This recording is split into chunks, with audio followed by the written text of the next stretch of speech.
ನಿಜವಾಗ್ಲೂ ಇವತ್ತು ಮರೆಯಕ್ಕಾಗದಂತಹ ದಿನ ಅಂತ ಇವತ್ತು ಈ ಸಂದರ್ಭದಲ್ಲಿ ನನಗೆ ಅನಿಸ್ತಾ ಇದೆ. ನಾನು ಹೇಳೋದಿಷ್ಟೇ, ಇವತ್ತು ಈ ಸಂದರ್ಭಕ್ಕೆ, ಈ ಒಂದು ಬಲರಾಮನ ಆ ದಿನಗಳಿಗೆ ಇವತ್ತು ನೀವೆಲ್ಲರೂ ಬಂದಿದ್ದೀರಾ. ಅದು ನನ್ನ ನೆಚ್ಚಿನ ಸಹೋದರರು ಎಲ್ಲರೂ, ನಮ್ಮ ಮಾಧ್ಯಮ ಮಿತ್ರರಿಗೆ ನಾನು ತುಂಬ ಹೃದಯದ ಧನ್ಯವಾದಗಳನ್ನ ಹೇಳಲಿಕ್ಕೆ ಫಸ್ಟ್ ಇಷ್ಟಪಡ್ತೀನಿ. ಏಕೆ ಅಂದರೆ ಇವತ್ತು ಮಾಧ್ಯಮದಿಂದನೇ ನಾವು ಎಲ್ಲ ರೀತಿಯನ್ನು ಕಾಣೋದು, ಅವರಿಂದನೇ ಬೆಳೆಯೋದು, ಅವರಿಂದನೇ ಉಳಿಯೋದು. ನಿಜವಾಗ್ಲೂ ನನ್ನೆಲ್ಲ ಸಹೋದರರು ಅಂತ ನಾನು ಇವತ್ತು ಭಾವಿಸ್ತಾ ಇದ್ದೀನಿ. ಯೂಟ್ಯೂಬರ್ ಆಗಿರ್ಬೋದು, ಮಾಧ್ಯಮದವರಾಗಿರ್ಬೋದು, ಹಾಗೆ ನನ್ನ ನೆಚ್ಚಿನ ಎಲ್ಲ ಇಲ್ಲಿ ಬಂದಿರೋ ಅಂಥ ನಮ್ಮ ಟೈಗರ್ ಟೀಮ್ ಆಗಿರ್ಬೋದು, ನಮ್ಮ ಚಂದ್ರಬಣ್ಣ ಟೀಮ್ ಆಗಿರ್ಬೋದು, ಎಲ್ಲರೂ ನನ್ನ ಮಕ್ಕಳು ಫ್ರೆಂಡ್ಸ್ ಆಗಿರ್ಬೋದು, ಎಲ್ರಿಗೂ ನಾನು ಈ ಮುಖಾಂತರ, ಈ ವೇದಿಕೆ ಮುಖಾಂತರ ನಿಜವಾಗ್ಲೂ ತುಂಬ ಹೃದಯದ ಧನ್ಯವಾದಗಳನ್ನ ತಿಳಿಸ್ಲಿಕ್ಕೆ ಇಷ್ಟಪಡ್ತೀನಿ. ಮತ್ತೊಮ್ಮೆ ಮಗದೊಮ್ಮೆ ನನ್ನ ಮಾಧ್ಯಮ ಮಿತ್ರರಿಗೆ ನಿಜವಾಗ್ಲೂ ನನ್ನ ಹೃದಯಪೂರ್ವಕ ಧನ್ಯವಾದಗಳು. ಏನೇ ತಪ್ಪಿದ್ರೂ ಕ್ಷಮೆ ಇರಲಿ. ನಿಜವಾಗ್ಲೂ ಇದೊಂದು ನನಗೆ ತುಂಬಾ ಖುಷಿಯನ್ನು ತಂದಿದೆ. ನಿಜವಾಗ್ಲೂ ನೀವು ಇವತ್ತಿನ ದಿನ ನಿಮ್ಮನ್ನೆಲ್ಲರೂ ನೋಡ್ತಾ ಇರೋದು ನಾನು ಸಂತೋಷನ ಮುಂದಿನ ಟೈಮಲ್ಲಿ ಹಂಚ್ಕೋತೀನಿ. ಈಗ ಸದ್ಯಕ್ಕೆ ಸಮಯ ಇಲ್ಲದ ಕಾರಣ ನಿಮ್ಮೆಲ್ಲರಿಗೂ ಮತ್ತೊಮ್ಮೆ ಮಗದೊಮ್ಮೆ ತುಂಬ ಹೃದಯದ ಧನ್ಯವಾದಗಳನ್ನು ಅರ್ಪಿಸ್ತೇನೆ. Thank you. ಪದ್ಮಾವತಿ ಅವರೇ, ಎಲ್ರಿಗೂ ಮಗನ ಕನಸಿಗೆ ಜೊತೆಯಾಗಬೇಕು ಅಂತ ಇರುತ್ತೆ. ಆದ್ರೆ ಎಷ್ಟು ಮಹತ್ವಾಕಾಂಕ್ಷೆಯ ಕನಸಿದು. ಸಿನಿಮಾ ನಿರ್ಮಾಣ ಮಾಡಬೇಕು ನಾನು ಅಂತ ಅಂದಾಗ ಅಷ್ಟು ಪ್ರೀತಿಯಿಂದ ಜೊತೆಯಾಗಿ ನಿಂತ್ರಿ. ಹಾಗಾಗಿ ನಿಮ್ ಜೊತೆಗೆ ಕಾರ್ಯಕ್ರಮದ ಕೊನೆಯಲ್ಲಿ ಖಂಡಿತವಾಗಿ ಮತ್ತಷ್ಟು ಮಾಧ್ಯಮ ಮಿತ್ರರೊಂದಿಗೆ ನೀವು ಮಾತನಾಡೋದಿದೆ. ಆದ್ರೆ ಅದಕ್ಕೂ ಮೊದಲು ಶ್ರೇಯಸ್ ಅವರೇ, ವೆಲ್ಕಮ್ ಟು ಬಲರಾಮನ ದಿನಗಳು. ತುಂಬಾ ಸೈಲೆಂಟ್ ಆಗಿ ಕಾಣಿಸ್ತಿದ್ದೀರಾ, ಆದ್ರೆ ಸೈಲೆಂಟ್ ಅಲ್ಲ, ನೀವು ವೆರಿ ಫೋಕಸ್ಡ್ ಅನ್ನೋದು ನನಗೆ ಗೊತ್ತಿದೆ ಇವತ್ತಿನ ಕಾರ್ಯಕ್ರಮದ ಬಗ್ಗೆ. ಎಲ್ರಿಗೂ ನಮಸ್ಕಾರ. ಎಲ್ಲ ಮಾಧ್ಯಮ ಮಿತ್ರರಿಗೂ ತುಂಬ ಧನ್ಯವಾದಗಳು.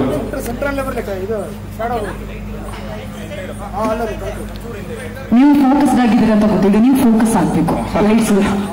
ಎಲ್ರಿಗೂ ನಮಸ್ಕಾರ. ಎಲ್ಲ ಮಾಧ್ಯಮ ಮಿತ್ರರಿಗೂ ಸ್ವಾಗತ ಹಾಗೂ ಥ್ಯಾಂಕ್ ಯು. ಎಲ್ಲರೂ ಬಂದು ಸಪೋರ್ಟ್ ಮಾಡ್ತಾ ಇರೋದಕ್ಕೆ. ಬಲರಾಮಗೆ ಅವರು ಇವರು ಬಲ ಅಂತ ಹೇಳ್ತಾರೆ, ನಾನು ಹೇಳೋದು ಮಾಧ್ಯಮ ಮಿತ್ರರು ಬಲ ಅಂತ ನಾನು ಹೇಳ್ತೀನಿ. Thank you. ಇಲ್ಲಿ ಬಂದು ನಮ್ಗೆ ಸಪೋರ್ಟ್ ಮಾಡಕ್ಕೆ ಬಂದಿದ್ದೀರಾ. ನಿಮ್ಮ ಪ್ರೀತಿ ವಿಶ್ವಾಸ ಸದಾ ಹೀಗೆ ಇರಲಿ. ಬಿಗ್ ಅನೌನ್ಸ್ಮೆಂಟ್ ಅಂತ ಇಷ್ಟಿಂದ ಹೇಳ್ಕೊಂಡು ಬಂದಿದ್ದೀವಿ. ಈಗಾಗಲೇ ವೇಟ್ ಮಾಡಿದ ಟೈಮ್ ಬಂದಿದೆ. ಇನ್ನು ಸ್ವಲ್ಪ ಹೊತ್ತಲ್ಲೇ ಒಂದು ಬಿಗ್ ಅನೌನ್ಸ್ಮೆಂಟ್ ನಿಮ್ಗಳ ಮುಂದೆ. Thank you so much. ನಮ್ಮ ಫ್ರೆಂಡ್ಸ್ ಆಗಿರ್ಬೋದು, ನಮ್ಮ ಟೈಗರ್ ಆಗಿರ್ಬೋದು, ನಮ್ಮ ಚೈತನ್ಯ ಸರ್ ಆಗಿರ್ಬೋದು, ಎಲ್ಲ ನಮ್ಮ ಫ್ರೆಂಡ್ಸ್ ಆಗಿರ್ಬೋದು. Thank you so much.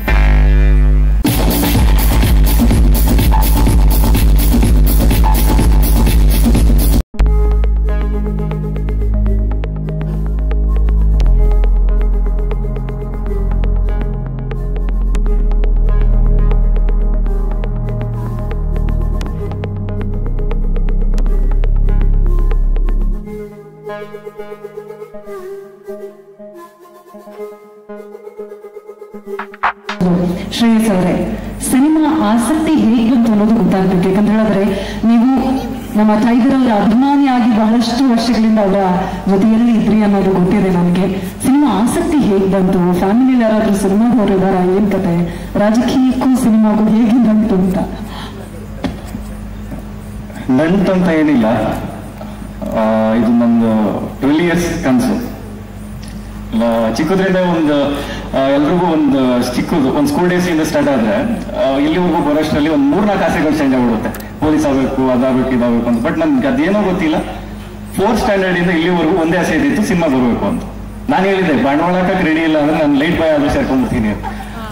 ಅಲ್ಲಿಂದ ಸ್ಟಾರ್ಟ್ ಆಗಿದ್ದು. ಆಮೇಲೆ ಒಂದು ಇಲ್ಲಿವರೆಗೂ ಬಂದು ನಿಂತಿದೆ. Thank you. ಟೈಗರ್ ಯಾಕೆ ಮಾಡಬೇಕು ಅಂದ್ರೆ ಅವ್ರಿಗಿರೋ ಆ ವ್ಯಕ್ತಿತ್ವಗಾಗ್ಲಿ ಫಸ್ಟ್ ಬೇರೆ ರೀತಿ ಲಾಂಚ್ ಆಗಬೇಕು ಅಂತ ಇತ್ತು. ಫಸ್ಟ್ ಹೋಗಿ ಮಾಡ್ಬಿಟ್ಟು ಒಂದಿಷ್ಟೆಲ್ಲ ಪ್ಲಾನ್ ಆಗ್ಲಿ ಅಂದ್ಬಿಟ್ಟು ಇಲ್ಲಿವರೆಗೂ ಬಂದಿದ್ದು ಅಷ್ಟೇ. ನಾನು ಪದ್ಮಾವತಿ ಅವ್ರ ಜೊತೆ ಮಾತಾಡಲೇಬೇಕು. ಮಕ್ಕಳನ್ನ ನೋಡಿದಾಗ ಎಲ್ಲರೂ ಹೇಳ್ತಾರೆ ತಂದೆ ತಾಯಿ ಹೇಗೆ ಬೆಳೆಸಿರ್ತಾರೋ ಅದ್ರ ಮೇಲೆ ಡಿಪೆಂಡ್ ಅಂತ ಹೇಳಿ. ನಾನು ಅದಾಗ್ಲೇ ಮಾತನಾಡ್ತಾ ನಮ್ಮ ಟೈಗರ್ ಅವರು ಹೇಳ್ತಾ ಇದ್ರು, ಹಣ್ಣು ಬಿಮ್ಮಿರೋದಿಲ್ಲ. ಈಗ ಜನರಲಿ ಈ ವಯಸ್ಸಿನ ಹುಡುಗರು ಅಂತ ಬಂದಾಗ ಸ್ವಲ್ಪ ಅಶೋಕಿ ಹೋಗೋಣ, ಆ ಕಾರ್ ಎತ್ತಾಕೊಂಡು ಹೋಗೋಣ, ಇನ್ನೊಂದಂತ ಹೇಳ್ತಿರ್ತಾರೆ. ಆದ್ರೆ ನಮ್ಮ ವಿನೋದ್ ಪ್ರಭುಕರ್ ಸರ್ ಅವರು ಮನೆಗೆ ಹೋಗ್ಬೇಕಾದ್ರೆ ಕಳೆದ 4-5 ವರ್ಷಗಳ ಹಿಂದೆಯೂ ಕೂಡ ಒಂದು ಮೂಲೆ ನಿಂತ್ಕೊಂಡು ಓಕೆ ಅಂತ ಮಾತಾಡ್ಸೋದಾಗಿರ್ಲಿ, ಆ ಡೌನ್ ಟು ಅರ್ತ್ ಮಗ ಒಂದಿನ ನಿಮ್ಮ ಹತ್ರ ಬಂದು ನಾನು ಈ ತರ ಲೈಟ್ ಬಾಯ್ ಆದ್ರೂ ಆಗ್ತೀನಿ, ನಾನು ಸಿನಿಮಾಗೆ ಹೋಗ್ಬೇಕು ಅಂದಾಗ ನಿಮ್ ಫಸ್ಟ್ ರಿಯಾಕ್ಷನ್ ಹೇಗಿತ್ತು? ಹೇಗೆ ತಗೊಂಡ್ರಿ ಇದನ್ನ ಅಮ್ಮ ಆಗಿ? ಸತ್ಯ ಹೇಳ್ಬೇಕು ಅಂದ್ರೆ ತುಂಬಾ ರಾಶ್ ಆಗಿದೆ. ಬಟ್ ನನ್ಗೆ ಇಷ್ಟನೂ ಕೂಡ ಇರಲಿಲ್ಲ. ನನಗೆ ಪದೇ ಪದೇ ಬಂದು ಅವರು ಕೇಳ್ಕೊಂಡು ಯಾವಾಗ್ಲೂ ಹೇಳ್ತಾ ಇರೋನು. ನನ್ನ ಆಸೆನೇ ಬೇರೆ ಇತ್ತು. ಬಟ್ ನಾನು ಅವನು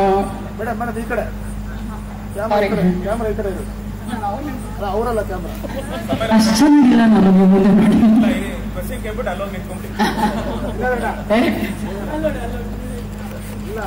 ಅವನು ಚಿಕ್ಕದ್ರಿಂದನೂ ಸಾರಿ ಅಲ್ಲಿದ್ದಾರೆ ನೋಡಿ 20 ಶಮೀರ ಚಿಕ್ಕದ್ರಿಂದನೂ ಅವನು ನನ್ನನ್ನು ಯಾವಾಗ್ಲೂ ಕೇಳ್ಕೊಂಡೇ ಬರ್ತಾ ಇದ್ದ. ನಾನು ಇದನ್ನೇ ನಾನು ಮುಂದುವರಿಸ್ಬೇಕು, ನನಗೆ ಫಿಲಮ್ ಅಂದ್ರೆ ತುಂಬಾ ಇಷ್ಟ, ನನ್ನನ್ನು ಇದನ್ನೆಲ್ಲೇ ನಾನು ಯಶಸ್ಸು ಕಾಣಬೇಕು ಅಂತ ಹೇಳ್ತಿದ್ದ. ಅದು ಯಾವ ತಾಯಿ ತಂದೆಗೂ ಕೂಡ ಅದು ಇಷ್ಟ ಆಗಲ್ಲ. ಏಕೆಂದ್ರೆ ಅವ್ರು ಇನ್ನೂ ಬಿಗಿನಿಂಗ್ ಅಂದ್ರೆ ಚಿಕ್ಕ ವಯಸ್ಸಿನಲ್ಲೇನೆ ಅವರು ಯಾರನ್ನೂ ಇಷ್ಟಪಡಲ್ಲ. ಬಟ್ ನೀನು ಎಜುಕೇಶನ್ ಮುಂದುವರಿಸು, ಆಮೇಲೆ ನೋಡೋಣ ಅಂತ ನಾನು ಹೇಳ್ತಾ ಇದ್ದೆ. ಆದ್ರೂ ನಾನು ತುಂಬಾ ಅವನಿಗೆ ತೊಂದರೆ ಕೊಟ್ಟಿದ್ದೀನಿ, ಇಲ್ಲ ಅಂತ ಹೇಳಲ್ಲ. ತುಂಬಾ ಹೊಡೆದಿದ್ದೀನಿ, ಬೋದಿದ್ದೀನಿ, ಗಲಾಟೆ ಮಾಡಿದ್ದೀನಿ. ಯಾಕೆಂದ್ರೆ ನನ್ನ ಕನ್ಸದಾಗಿರ್ಲಿಲ್ಲ. ಬಟ್ ನಾನು ಮೆಡಿಕಲ್ ಮಾಡಿಸ್ಬೇಕು ಅನ್ನೋದು ತುಂಬಾ ನನ್ನ ಕನಸಾಗಿತ್ತು. ಅದಕ್ಕೂ ಒಪ್ಕೊಂಡ. ಆಯ್ತು, ನಾನು ಮೆಡಿಕಲ್ ಮಾಡಿದ್ಮೇಲೆ ನನ್ನನ್ನು ಫಿಲಂ ಇಂಡಸ್ಟ್ರಿ ಕಳಿಸ್ತಿ ಅನ್ನೋದು ಒಂದು ಕೂಡ ಕ್ವಶನ್ ನನಗೆ ಹಾಕ್ತಾ. ಅವಾಗ ಆಯ್ತು, ನೀನು ಫಸ್ಟ್ ಅದನ್ನ ಮುಗಿಸು, ಆಮೇಲೆ ನಾನು ನಿನಗೆ ನೋಡೋಣ ಯೋಚನೆ ಮಾಡ್ತೀನಿ ಅಂತ ಹೇಳಿದೆ. ಅದಾದ್ಮೇಲೆ ಹೋಯ್ತಾ ಹೋಯ್ತಾ ನನಗೆ ಯಾಕೋ ಸರಿ ಬರಲಿಲ್ಲ. ಯಾಕೆಂದ್ರೆ ಇವನು ಮತ್ತೆ ಅಲ್ಲಿ ಲೈಫನ್ನು ಕೂಡ ಕಳೆದು ತುಂಬಾ ದಿನಗಳು ಕಳೆದು ಮತ್ತೆ ಇಲ್ಲಿ ಬಂದು ಜೈನ್ ಆಗಕ್ಕಾಗಲ್ಲ ಅಂದ್ಬಿಟ್ಟು ನಾನೇ ಒಂದು ಇವನ ಟಾರ್ಚರ್ ನೋಡ್ನಾರ್ದಲ್ಲೇ ನಾನೇ ಒಂದು ತೀರ್ಮಾನವನ್ನ ತಗೊಂಡೆ. ಮತ್ತೆ ಪ್ರತಿನಿತ್ಯ ಅಂತೂ ನನಗೆ ಅವನು ಮಲಗ್ಬೇಕಾಗ್ಲಿ, ಕೂರ್ಬೇಕಾಗ್ಲಿ, ತಿನ್ಬೇಕಾಗ್ಲಿ ಎಲ್ಲವಾಗ್ಲೂ ನನಗೊಂದು ಕಾಣಿಸ್ತಾನೆ ಇರೋನು. ನನಗೇನ್ ಹೇಳಿ, ನೀವೇನ್ ಹೇಳಿ, ನೀವು ಹೆಂಗೆ ನೀವು ಒಪಿನಿಯನ್ ಕೊಟ್ರೆ ನಾನು ಅದ್ರಲ್ಲಿ ಮುಂದುವರಿತೀನಿ ಅಂತ. ಆಮೇಲೆ ಸ್ವಲ್ಪ ದಿನ ನೋಡಿದ ಮೇಲೆ ಮತ್ತೆ ನಮ್ಮ ಟೈಗರ್ ಮನೆ ಹತ್ರ ಆಗಿರ್ಬೋದು, ಸುಮಾರು ಹಲವಾರು ಕಲಾವಿದರು ಮನೆಗಳ ಹತ್ರ ಭೇಟಿ ಮಾಡ್ಲಿಕ್ಕೆ ಶುರುವಾದ. ಅವಾಗ ನಮ್ಮ ಟೈಗರು ಕೂಡ ಫಸ್ಟ್ ಅವ್ರಿಗೆ ಗೊತ್ತಿಲ್ಲ, ಎಷ್ಟೋ ಕನಸುಗಳು ಸಾವಿರಾರು ಇವತ್ತು ಈ ವೇದಿಕೆ ಮೇಲೆ ಹೇಳ್ಕೊಳ್ಳೋಕೆ ನನಗೆ ತುಂಬಾ ನೋವಿದೆ. ಆದ್ರೂ ಇದನ್ನೆಲ್ಲ ನಾನು ಹೇಳಕ್ ಆಗಲ್ಲ. ಏಕೆಂದ್ರೆ ತುಂಬಾ ಕಷ್ಟಪಟ್ಟಿದ್ದೇನೆ. ಹೋಗೋದು ನಿಲ್ಲೋದು, ಅವ್ರ ಹತ್ರ ಏನೋ ನಾನು ಒಂದು ಸಾಧಿಸ್ಬೇಕು ಅನ್ನೋ ಹಠ ಇಟ್ಕೊಂಡು ತುಂಬಾ ಭೇಟಿ ಮಾಡೋದು, ತುಂಬಾ ಅವ್ರನ್ನ ನೋಡೋದು, ಮಾತಾಡ್ಸೋದು. ಲಾಸ್ಟ್ಗೆ ಟೈಗರ್ಗೂ ಕೂಡ ಇದು ಗೊತ್ತಿರ್ಲಿಲ್ಲ, ಇವ್ನು ಈ ತರದಲ್ಲಿ ಬೆಳೆದಿದ್ದಾನೆ, ಇವ್ನು ಹಿಂಗಿದ್ದಾನೆ ಏನು ಅಂತ. ಯಾರು ಈ ಹುಡುಗ ಈ ತರ ಬಂತಾನೆ, ಈ ತರ ಮಾತಾಡಿಸ್ತಾನೆ, ಈ ತರ ಹೋಗ್ತಾನೆ, ಅದು ಅವ್ರಿಗೂ ಅದು ಕಾಡ್ತಿತ್ತು. ಮತ್ತೆ ಅವನೇನೆ ಎಲ್ಲರ ಪ್ರೀತಿನ ಗೆದ್ದ, ಎಲ್ಲರ ವಿಶ್ವಾಸನ ಗೆದ್ದ. ನಿಜವಾಗ್ಲೂ ಇವತ್ತು ನಾನು ಈ ವೇದಿಕೆ ಮೇಲೆ ನಿಂತ್ಕೊಂಡು ಹೇಳಲಿಕ್ಕೆ ತುಂಬಾ ನನಗೆ, ಏಕೆಂದ್ರೆ ಇವತ್ತು ಅವತ್ತು ನಾನು ತುಂಬಾ ಟಾರ್ಚರ್ ಕೊಟ್ಟಿರ್ಬೋದು, ನೋವು ಕೊಟ್ಟಿರ್ಬೋದು. ಆದ್ರೆ ಇವತ್ತು ಈ ವೇದಿಕೆ ಮೇಲೆ ನನ್ನ ಮಗ ಈ ಮಟ್ಟಿಗೆ ನಿಂತಿದ್ದಾನೆ ಅಂತ ಹೇಳ್ಕೊಳ್ಳಿಕ್ಕೆ ತಾಯಿಗೆ ಇದಕ್ಕಿಂತ ಬೇರೆ ಇನ್ನೇನು ಬೇಕಿಲ್ಲ ಅಂತ ಈ ಸಂದರ್ಭದಲ್ಲಿ ಹೇಳ್ತೀನಿ. ನಿಜವಾಗ್ಲೂ ಸಾಧಿಸಿದ್ದಾನೆ, ಇನ್ನೂ ಸಾಧಿಸೋದು ಬೇಜಾನಿದೆ. ಬಟ್ ಇದುವರೆಗೂ ನಾನು ಈ ಮಟ್ಟಿಗೆ ಇಲ್ಲಿ ಬರ್ತಾನೆ ಅಂತ ಅನ್ಕೊಂಡಿರ್ಲಿಲ್ಲ. ನಿಜವಾಗ್ಲೂ ಒಂದು ಖುಷಿ ಇದೆ. ಆಲ್ ದ ಬೆಸ್ಟ್ ಮಗನೇ, ಇನ್ನು ಮುಂದಕ್ಕೆ ನಿನ್ನ ಜರ್ನಿ ತುಂಬಾ ದೊಡ್ಡ ಮಟ್ಟಕ್ಕೆ ಇರ್ಲಿ ಅಂತ ನಾನು ಹಾರೈಸ್ತೀನಿ. ಸೋ ಸ್ವೀಟ್, ಎಷ್ಟು ಒಳ್ಳೆ ಸ್ವೀಟ್ ಟಾರ್ಚರ್ ಕೊಟ್ಟಿದ್ದೀನಿ ಶ್ರೇಯಸ್ ಅವರೇ. ನಿಮ್ಮ ಮೊದಲ ನಿರ್ಮಾಣದ ಸಿನಿಮಾ, ಎಷ್ಟೋ ವರ್ಷಗಳ ಕನಸು. 4ನೇ ಕ್ಲಾಸಲ್ಲಿ ನನಗೆ ಕಪ್ಪೈ ಕರ ತೊಂಡೆಕಾಯಿ ಬೆಂಡೆಕಾಯಿ ಬಿಟ್ಟು ಬೇರೆ ಏನೂ ಗೊತ್ತಿರಲಿಲ್ಲ. ನೀವು ನೋಡಿ ಎಲ್ಲ ಥರದ ಕನಸಿತ್ತು, ಬಟ್ ಸಿನಿಮಾನೇ ಯಾಕೆ ಚೂಸ್ ಮಾಡಿದೆ ಅಂದ್ರೆ ಜನಗಳು ಕೊಡೋ ಪ್ರೀತಿಗೆ ನಾವು ಸೋಲಕ್ಕಾಗಲ್ಲ. ಟೈಗರ್ ಜೊತೆ ನಾನು ಸುಮಾರು ಕಡೆ ಎಲ್ಲ ಕರ್ನಾಟಕದ ಮೂಲೆಗೆ ಹೋದಾಗ ಜನ ಎಲ್ಲ ಕಡೆ ಪ್ರೀತಿ ತೋರಿಸ್ತಾ ಇದ್ದಿತ್ತು, ನನಗೆ ತುಂಬ ಇಷ್ಟ ಆಯಿತು. ನಾವೇನೋ ಅಲ್ಲ, ನಾವು ಬರೀ ಸಿನಿಮಾ ಮಾಡಿ ಖರ್ಚು ಮಾಡಿ ಥಿಯೇಟ್ರಿಗೆ ತೊಗೊಂಬರ್ತೀವಿ ಅಷ್ಟೇ, ಬಟ್ ಅವರು ಜೋಬಿಂದ ತೆಗೆದು ದುಡ್ಡು ಹಾಕಿ ನಮ್ಗೆ ಸಾಕೋದು. ಬಟ್ ಅವ್ರು ಕೊಡೋ ಪ್ರೀತಿ ಅದೊಂದು, ಅದಕ್ಕೆ ನಾವು ಸರಿಸಾಟಿ ಇಲ್ಲ ಅಂತ ಹೇಳಕ್ಕೆ ಇಷ್ಟಪಡ್ತೀನಿ. ಅದಕ್ಕೊಂದು ಮೇನ್ ರೀಸನ್ ನಾವು ಸಿನಿಮಾ ಇಂಡಸ್ಟ್ರಿಗೆ ಬಂದಿತ್ತು, ಪ್ರೀತಿ ಗೆಲ್ಸಕ್ಕೆ. ದುಡ್ಡು ಮಾಡೋಕ್ಕಂತೂ ನಾನು ಸಿನಿಮಾ ಇಂಡಸ್ಟ್ರಿಗೆ ಬಂದಿಲ್ಲ, ಯಾಕೆಂದ್ರೆ ದುಡ್ಡು ಮಾಡೋದಾಗೆ ನಾನು ಬೇರೆ ಕಡೆನೇ ಮಾಡ್ತಾ ಇದ್ದೆ, ಅದು ನನಗೆ ಅವಶ್ಯಕತೆ ಇಲ್ಲ. ಜನಗಳ ಪ್ರೀತಿ ವಿಶ್ವಾಸ ಗೆಲ್ಸಕ್ಕೆ ಅಷ್ಟೇ ಬಂದಿರೋದು ನಾನು. ಬಲರಾಮ ಎಷ್ಟು ಸ್ಪೆಷಲ್ ಅಂದರೆ ಗೊತ್ತಿದ್ರೆ 25th ಫಿಲಮ್ ಆಯ್ತು ನಂದು. ನಾನೇ ಕೌಂಟ್ ಮಾಡ್ಕೊಂಡು ಟೈಗರ್ ಸಿನಿಮಾ ಆಗಿದೆ ಅಂದು ನೋಡ್ಕೊಂಡಾಗ 25th ಸಿನಿಮಾಗೆ ಬಂತು ಬಲರಾಮ. ತುಂಬ ಒಂದಿಷ್ಟಿದೆ ಹೇಳೋದು. ಫಸ್ಟು ಕಂಟೆಂಟ್ ಏನಿದೆ, ಬಿಗ್ ಅನೌನ್ಸ್ಮೆಂಟ್ ಬರಲಿ, ಆಮೇಲೆ ಮಾತಾಡೋಣ. ಓಕೆ, ಈ ಸಿನಿಮಾ ಕೂಡ ನಿಮ್ಮ ಪ್ರೋತ್ಸಾಹ ಹಾರೈಕೆ ಇರುತ್ತೆ ಅಂತ ನಾನು ನಂಬಿದ್ದೀನಿ. ಆ ದಿನಗಳು ನಂತರ ನಾನು ಮತ್ತೆ ಈ ಗ್ಯಾಂಗ್ಸ್ಟರ್ ಜಾನ್ರ್ ಅಂತ ಏನಂತೀವಿ, ಅಂಡರ್ವರ್ಲ್ಡ್ ಜಾನ್ರನ್ನ ಸಿನಿಮಾ ಮಾಡಿರಲಿಲ್ಲ. ಒಂದೇನಂದ್ರೆ ಬ್ರ್ಯಾಂಡ್ ಆಗೋಗ್ತೀನಿ ಅನ್ನೋ ಒಂದು ಭಯ ಆಯಿತು. ಬೇರೆ ಬೇರೆ ರೀತಿಯ ಜಾನ್ರ್ಗಳನ್ನ ಅಟೆಂಪ್ಟ್ ಮಾಡಿದೆ, ಥ್ರಿಲ್ಲರ್ ಮಾಡಿದೆ, ಕಾಮಿಡಿ ಮಾಡಿದೆ, ಹಾರರ್ ಮಾಡಿದೆ. ಈಗ ಆ ದಿನಗಳು ಬಂದು ಸುಮಾರು 15 ವರ್ಷಕ್ಕೂ ಜಾಸ್ತಿ ಆಗಿದೆ. ಬಲರಾಮನ ದಿನಗಳು ಕಥೆಯನ್ನ ನಾನು ರಿಸರ್ಚ್ ಮಾಡಕ್ ಶುರು ಮಾಡಿದಾಗ ಆಗ ನನಗೆ ಈ ಕಥೆಯ ಮೂಲಕ ಮತ್ತೆ ಒಂದು ಅಂಡರ್ವರ್ಲ್ಡ್ ಸಿನಿಮಾ ಮಾಡಿದ್ರೆ ಒಳ್ಳೆ ರಿಸಲ್ಟ್ ಸಿಗುತ್ತೆ, ಒಳ್ಳೆ ಕಥೆ ಹೇಳಿದಾಗ ಆಗುತ್ತೆ ಅಂತ ಅನಿಸ್ತು. ಆದ್ರಿಂದ ಈ ಸಿನಿಮಾನ ನಾವು ಕೈಗೊಂಡಿದ್ದೀವಿ. ಇದು ಒಂದು ಕಾಲ್ಪನಿಕ ಕಥೆ. ಇದು ಯಾವುದೇ ನಿಜ ಜೀವನದ ಜನರ ಮೇಲೆ ಆಧರಿಸಿದ ಚಿತ್ರ ಅಲ್ಲ. ಆದರೆ ಭಾರತದ ಭೂಗತ ಜಗತ್ತಿನ ಅನೇಕ ಸನ್ನಿವೇಶಗಳ ಸ್ಫೂರ್ತಿ ಈ ಸಿನಿಮಾಗಿದೆ. ನನಗೆ ತುಂಬಾ ಹೆಮ್ಮೆ ಆಗುತ್ತೆ ಪದ್ಮಾವತಿ ಫಿಲ್ಮ್ಸ್ ಅವರು ನನ್ನನ್ನು ಆಯ್ಕೆ ಮಾಡಿ ಈ ಸಿನಿಮಾಗೆ ನಿರ್ದೇಶಕರಾಗಿ ನೇಮಿಸಿದ್ದಕ್ಕೆ ಪದ್ಮಾವತಿ ಮೇಡಮ್ಗೆ, ಶ್ರೇಯಸ್ ಅವ್ರಿಗೆ ನನ್ನ ವಂದನೆಗಳು. ಹಾಗೆ ಟೈಗರ್ ಅವ್ರ ಜೊತೆ ನಾನು ಕೆಲಸ ಮಾಡಬೇಕು ಅಂತ ತುಂಬಾ ವರ್ಷದಿಂದ ಆಸೆ ಪಟ್ಟಿದ್ದೆ. ಆ ಒಂದು ಅವಕಾಶ ಈಗ ಈ ಸಿನಿಮಾ ಮೂಲಕ ಆಯಿತು. ಶ್ರೇಯಸ್ ಪದ್ಮಾವತಿ ಮೇಡಮ್ ಮೂಲಕ ನಾನು ಟೈಗರ್ ಅವ್ರ ಜೊತೆ ಈ ಸಿನಿಮಾ ಮಾಡುವ ಒಂದು ಅವಕಾಶ ಸಿಕ್ಕಿದೆ. ಅದು ಅವರ 25ನೇ ಚಿತ್ರ ಅನ್ನೋದು ನನಗೂ ಇನ್ನೂ ವಿಶೇಷವಾದ ಸಂಗತಿ. ಇನ್ನು ಈ ಕಾರ್ಯಕ್ರಮ ಹೋಗ್ತಾ ಹೆಚ್ಚು ಇದ್ರ ಬಗ್ಗೆ ಹಂಚ್ಕೊಳ್ತೀವಿ. ಪ್ರತಿ ಹೆಜ್ಜೆಯಲ್ಲೂ ಜೊತೆ ನಿಲ್ಲುವ ದೊಡ್ಡ ಶಕ್ತಿ ಎಂದರೆ ಶ್ರೀಮತಿ ಕನ್ನಿಕಾ ಪರಮೇಶ್ವರಿ ಹಾಗೂ ಸನ್ಮಾನ್ಯ ಶ್ರೀ ಡಾಕ್ಟರ್ ಜಿ ಪರಮೇಶ್ವರ್.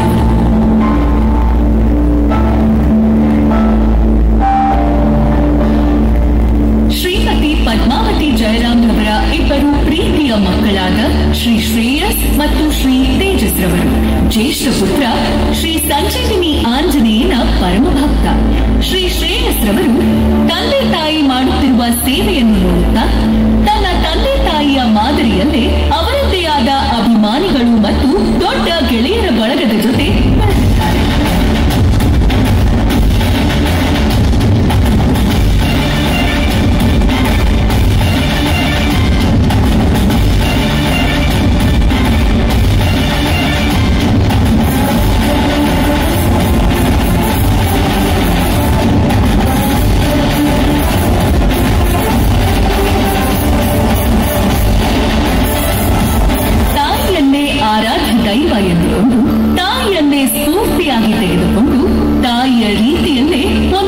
ಕ್ಷೇತ್ರದಲ್ಲಿ ಸೇವೆ ಸಲ್ಲಿಸಬೇಕೆಂದು ತಾಯಿಯ ಹೆಸರಲ್ಲೇ ಸಿನಿಮಾ ಸಂಸ್ಥೆಯನ್ನು ಅತಿ ಚಿಕ್ಕ ವಯಸ್ಸಿನಲ್ಲಿ ನಿರ್ಮಿಸಿದ್ದಾರೆ.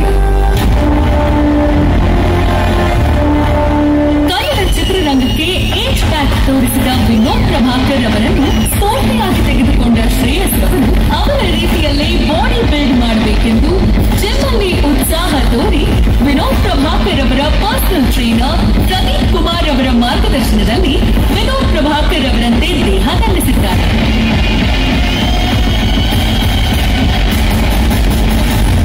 ಕನ್ನಡ ಚಿತ್ರರಂಗದಲ್ಲಿ ಉತ್ತಮ ಒಡನಾಟ ಹೊಂದಿರುವ ಶ್ರೇಯಸ್ ಅವರು ಶ್ರೀಯುತ ವಿನೋದ್ ಪ್ರಭಾಕರ್ ಮತ್ತು ಶ್ರೀಮತಿ ನಿಶಾ ವಿನೋದ್ ಪ್ರಭಾಕರ್ ಅವರ ಸ್ವಂತ ಮಗನಂತೆ ಬೆಳೆದಿರುವ ಇವರು ಶ್ರೀಯುತ ವಿನೋದ್ ಪ್ರಭಾಕರ್ ಅವರ 25ನೇ ಸಿನಿಮಾ ನಿರ್ಮಾಣ ಮಾಡಲಿದ್ದಾರೆ. ದನಿಯಾಗಿದ್ದು ಸಿನಿಮಾ ರಂಗದಲ್ಲಿ ಒಂದು ಹೊಸ ಇತಿಹಾಸ ಸೃಷ್ಟಿಸಲು ಹೊರಟಿದ್ದಾರೆ. ಇವರಿಗೆ ತಾಯಿ ಭುವನೇಶ್ವರಿ ಹಾಗೂ ಕಲಾ ಸರಸ್ವತಿಯು ಯಶಸ್ಸನ್ನು ಕೊಟ್ಟು ಕಾಪಾಡಿ ನಮ್ಮ ಕನ್ನಡ ಚಿತ್ರರಂಗದ ಯಂಗೆಸ್ಟ್ ನಿರ್ಮಾಪಕರಾಗಿ ಚಿತ್ರರಂಗಕ್ಕೆ ಪಾದಾರ್ಪಣೆ ಮಾಡುತ್ತಿರುವ ಶ್ರೇಯಸ್ ರವರಿಗೆ ಶುಭವಾಗಲಿ.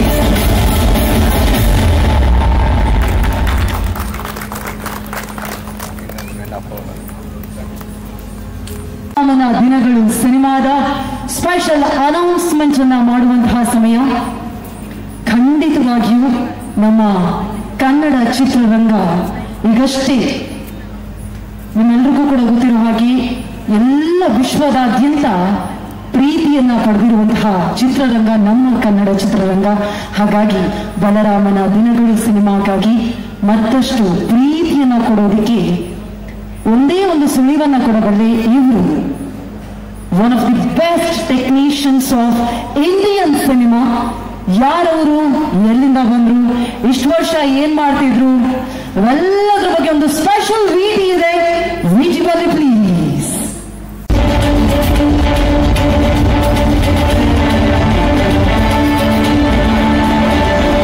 ತಮಿಳುನಾಡಿನ ತಿರುಚಿನಾಪಲ್ಲಿಯಲ್ಲಿ ಹುಟ್ಟಿ ಬೆಳೆದ ಇವರು ಪ್ರಪಂಚದಾದ್ಯಂತ ಸಂಗೀತ ಪ್ರೇಮಿಗಳ ಮನಸ್ಸು ಗೆದ್ದಿದ್ದಾರೆ.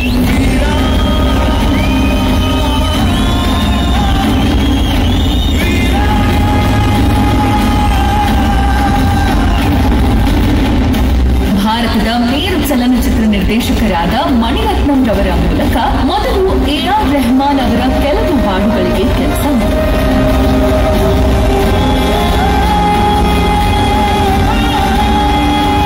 ನಂತರ ಸ್ವತಂತ್ರ ಸಂಗೀತ ನಿರ್ದೇಶಕರಾಗಿ ಇವರು ಸಂಯೋಜಿಸಿದ ಮೊದಲ ಸಿನಿಮಾ ತಮಿಳಿನ ಅಟ್ಟಕಟ್ಟಿ.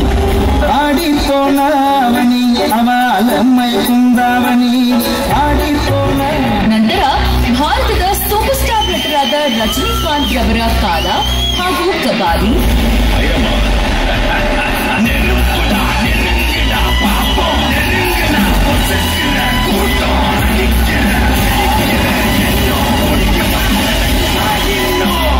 ತಲಪತಿ ವಿಜಯ್ ರವರ ಭೈರವ.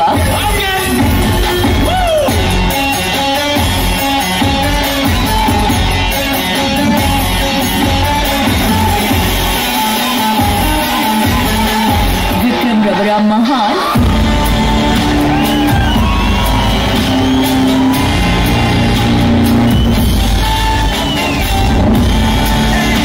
ವಿಜಯ್ ಸೇತುಪತಿ ರವರ ಬಿಸಾರ್ ಹಾಗೂ ಸೂದಕವು.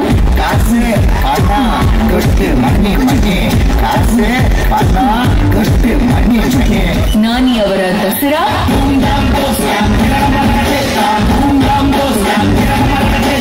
ಪ್ರಭಾಸ್ ರವರ ಕಲ್ಕಿ.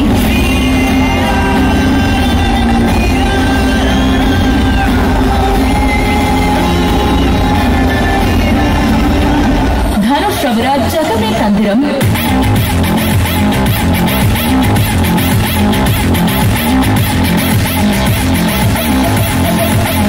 ಹಾಗೂ ಧನುಷ್ ರವರ ಅಂಡರ್ ವರ್ಲ್ಡ್ ಸಿನಿಮಾಗಳಲ್ಲಿ ದೊಡ್ಡ ಹೆಸರು ಮಾಡಿದ ವಡ ಚೆನ್ನೈ ಸಿನಿಮಾಗೂ ಕೂಡ ಇವರೇ ಸಂಗೀತ ಸಂಯೋಜನೆ ಮಾಡಿದರು.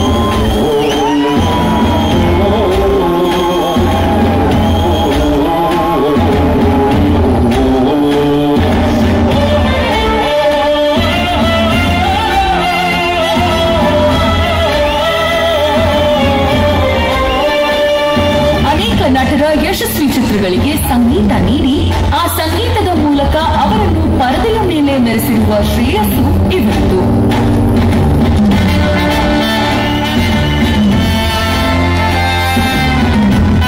ಇದಷ್ಟೇ ಅಲ್ಲದೆ ಹಲವು ಸೂಪರ್ ಹಿಟ್ ಹಾಡುಗಳಿಗೆ ದನಿಯಾಗಿದ್ದು ಇತ್ತೀಚೆಗೆ ಬಿಡುಗಡೆಯಾದ ರಾಯನ್ ಸಿನಿಮಾದ ಸೂಪರ್ ಹಿಟ್ ಹಾಡು ವಾಟರ್ ಪ್ಯಾಕೆಟ್ ಹಾಡನ್ನು ಕೂಡ ಇವರೇ ಹಾಡಿತು.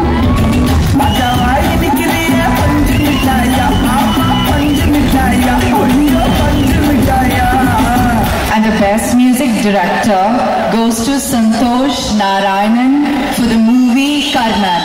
ಕರ್ಣನ್ ಸಿನಿಮಾಗೆ ಅತ್ಯುತ್ತಮ ಸಂಗೀತ ನಿರ್ದೇಶಕರು ಎಂದು ಸೈಮಾ ಪ್ರಶಸ್ತಿ ಮತ್ತು ತೇಟ್ಮೋಳಿ ಹಾಡಿಗೆ ಅತ್ಯುತ್ತಮ ಗಾಯಕರು ಎಂದು ಈ ವರ್ಷದ ಫಿಲ್ಮ್ ಫೇರ್ ಪ್ರಶಸ್ತಿಯನ್ನು ಪಡೆದಿದ್ದಾರೆ.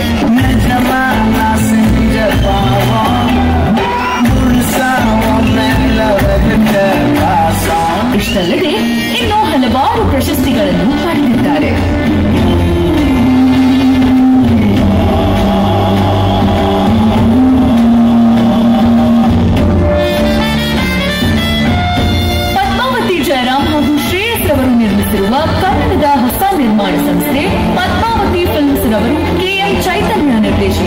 ನಟ ಟೈಗರ್ ವಿನೋದ್ ಪ್ರಭಾಕರ್ ಅವರ 25ನೇ ಸಿನಿಮಾಗೆ ಈ ಮಹಾನ್ ಪ್ರತಿಭೆಯನ್ನು ಬಲರಾಮರ ದಿನಗಳು ಚಿತ್ರದ ಮೂಲಕ ಪ್ರಪ್ರಥಮ ಬಾರಿಗೆ ಕನ್ನಡ ಚಿತ್ರರಂಗಕ್ಕೆ ಅರ್ಪಿಸುತ್ತಿದ್ದಾರೆ. ದೇಶ ವಿದೇಶಗಳಲ್ಲಿ ಸಂಚಲನ ಮೂಡಿಸಿರುವ ಈ ಪ್ರತಿಭಾವಂತ ಸಂಗೀತ ನಿರ್ದೇಶಕ ಮತ್ತು ಗಾಯಕರ ಭರ್ಜರಿ ಯಶಸ್ಸನ್ನು ಕಂಡ ಪ್ಯಾನ್ ಇಂಡಿಯಾ ಸಿನಿಮಾ ಕಲ್ಕಿ ಚಿತ್ರದ ನಂತರ ಬಲರಾಮನ ದಿನಗಳು ಚಿತ್ರದ ಮೂಲಕ ನಮ್ಮ ಕನ್ನಡ ಚಿತ್ರರಂಗಕ್ಕೆ ಪಾದಾರ್ಪಣೆ ಮಾಡುತ್ತಿದ್ದಾರೆ. ಬನ್ನಿ ಕನ್ನಡ ಚಿತ್ರರಂಗಕ್ಕೆ ಪ್ರೀತಿಯಿಂದ ಬರಮಾಡಿಕೊಳ್ಳೋಣ.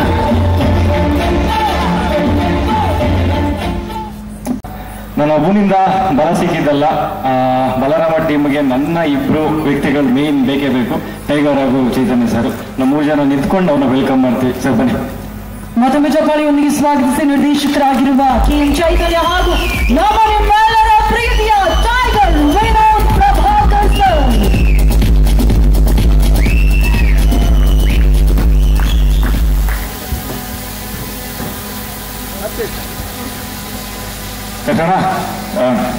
ಕನ್ನಡ ಚಿತ್ರರಂಗಕ್ಕೆ ಪ್ರಪ್ರಥಮ ಬಾರಿಗೆ ಫಸ್ಟ್ ಫಿಲಮು ಟೈಗರ್, ನೀವು ಹೇಳಿ. ಸ್ವಲ್ಪ ಹತ್ರ ವಿನೋದ್. ಎಲ್ರಿಗೂ ನಮಸ್ಕಾರ. ನಾನು ಮುಂದೆ ಮಾತಾಡ್ತೀನಿ, ಆದ್ರೆ ಇವತ್ತು ಸ್ಟಾರ್, ಇವತ್ತು ನನ್ನದು ನಮ್ಮ ಮ್ಯೂಸಿಕ್ ಡೈರೆಕ್ಟರು. ಸೊ ಮೊದಲನೇದಾಗಿ ನಾನು ನಮ್ಮ ಶ್ರೇಯಸ್ ಅವ್ರ ಧನ್ಯವಾದಗಳು ಹೇಳಬೇಕು. ಯಾಕಂದ್ರೆ ಅಂತ ಪ್ರತಿಭೆನ, ಅದು ಕಲ್ಕಿಯ ಒಂದು ಸೂಪರ್ ಹಿಟ್ ಸಿನಿಮಾ ಆದ್ಮೇಲೆ ಅವ್ರು ಮಾಡ್ತಿರೋದೇ ನಮ್ಮ ಕನ್ನಡ ಸಿನಿಮಾ ಮಾಡಕ್ ಬಂದಿದ್ದಾರೆ. ಅವ್ರನ್ನ ನಾವೆಲ್ಲ ಕನ್ನಡಿಗರು ನಿಮ್ಮ ನೆಚ್ಚಿನ ಸಂತೋಷ್ ನಾರಾಯಣನ್ ಸರ್ ಅವ್ರನ್ನ ವೇದಿಕೆ ಮೇಲೆ ಬರಮಾಡ್ಕೊಳ್ಳೋಣ. ಹಾಗೆ ನಮ್ಮ ಇಡೀ ಚಿತ್ರರಂಗ ಅವ್ರನ್ನ ಸ್ವಾಗತ ಬರಕ್ ಹೇಳೋಣ. The one and only Santosh Narayanan sir.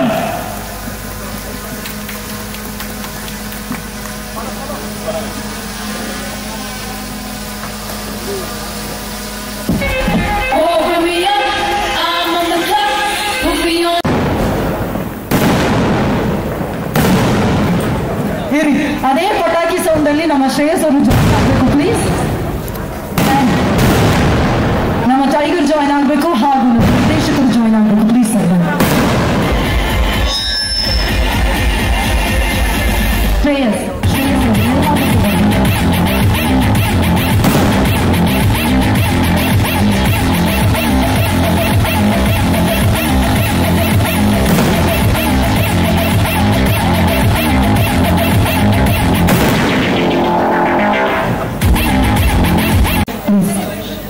Thank you. Usually this is my job to to elevate the scene, what was happening on screen, and I'm very honored and humbled by so much love that you've shown, and I cannot forget this. I'll keep remembering this 2 minutes of non-stop action here. Thank you so much. My mom was. She was from a very economically very poor background, and she was raised by her neighbor who didn't have a child of her own, and they raised her as their own child. And the neighbor lady was a Kannadiga, and she raised my mom, and my mom speaks great Kannada, and she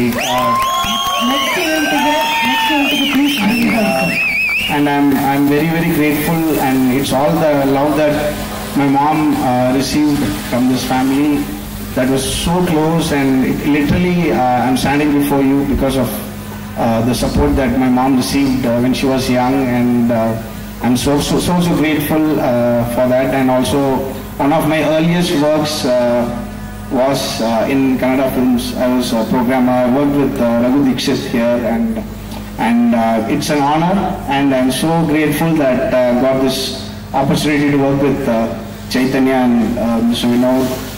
And Adinagalu was amazing, and it's for us Tamil audience. It's one of the cult classics of gangster movies, I would say, if I can call that. And I'm a big fan of Ilayaraja sir, and I consider him as my musical father. And I'm so grateful that I've got this opportunity. I would like to thank him also, and I would love to thank you for the amazing love that you've given us, the audiences. You followed my music and in general Tamil music a lot, and you have been so inspiring to us, and the way you've celebrated some songs and some like music of example Vada Chennai and so on. It is so nice to and overwhelming to receive such love from all of you.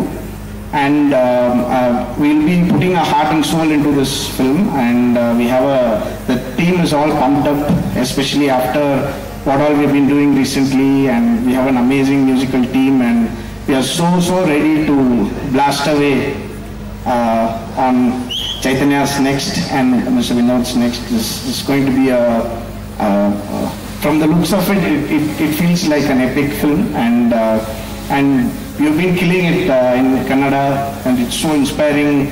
You've been literally doing movies that are connecting to a wider audience across the world, and congratulations to the entire film industry of Kannada that's rocking the world now. I'm so happy, and I think I was destined to do this film. This will be my 51st film. I would probably restart the counter, and this becomes my first film, hopefully. And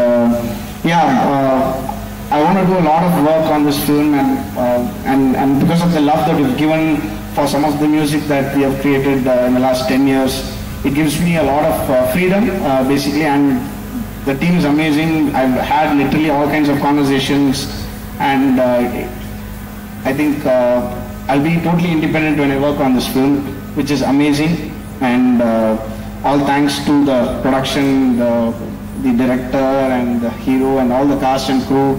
We have an amazing cast and crew, and I think it's great times for Indian cinema. And thank you all. I've never spoken about Kalki on any stage because it's my first stage post Kalki release, because I've been really taking a small break because there was a lot of 3 years of work that went into the film and some other films too. And thank you all so much for the love you have given for Kalki, and I'm so honored to have worked with such legends of cinema.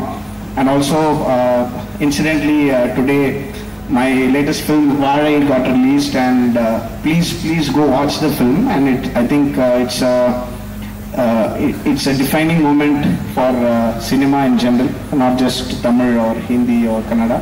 So, and I'm so happy that this is happening today. I think my mom's blessings and Kaya Pati, who I call her, she raised my mom as literally a Kannadiga, and that's also one of the reasons I'm standing, and I'm so grateful for that.